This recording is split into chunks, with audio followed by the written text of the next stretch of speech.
Fact is someone who's by our side, maybe a boss, maybe a father, maybe your sibling or someone in your community that you know of who's doing great, but you know they are missing pieces of the puzzle.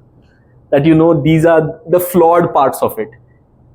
How often have you think that those things that you look up to in a big way also have missing pieces? Just because you don't know or you are not in the proximity of those things, we miss out on ignoring, or we rather ignore those elements that he's a perfect man and so he's an inspiration.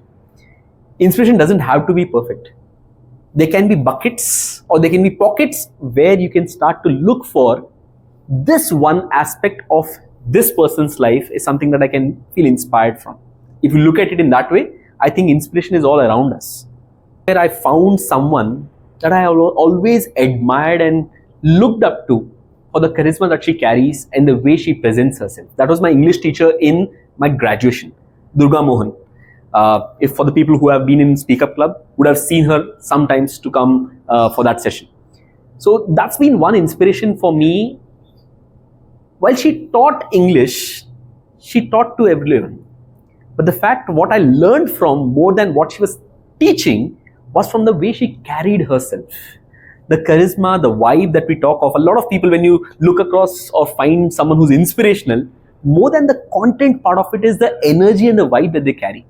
And that is something I've always been fascinated about what she did. And even today, I'm in touch with her for the past now. It's almost like 22 years that I've known, 21 years that I've known her. Even today, I'm in touch with her. I just keep going back to her sometimes, even after I've won something, to see have I made it to that level where she's even today. And that is inspiring to me even today after 21 years of knowing her. And possibly that is what inspiration does to us.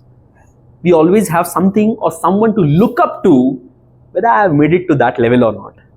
Whether I am at least that good enough as my inspiration is.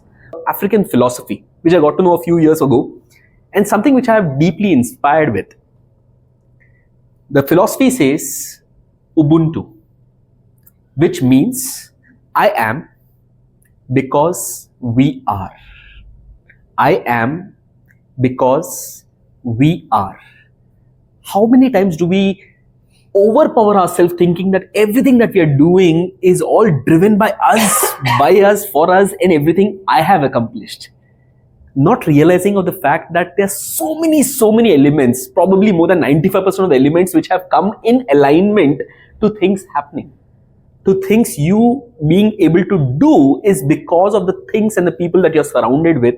And that is where I am sometimes, when I look at myself, this is what creates humility in me.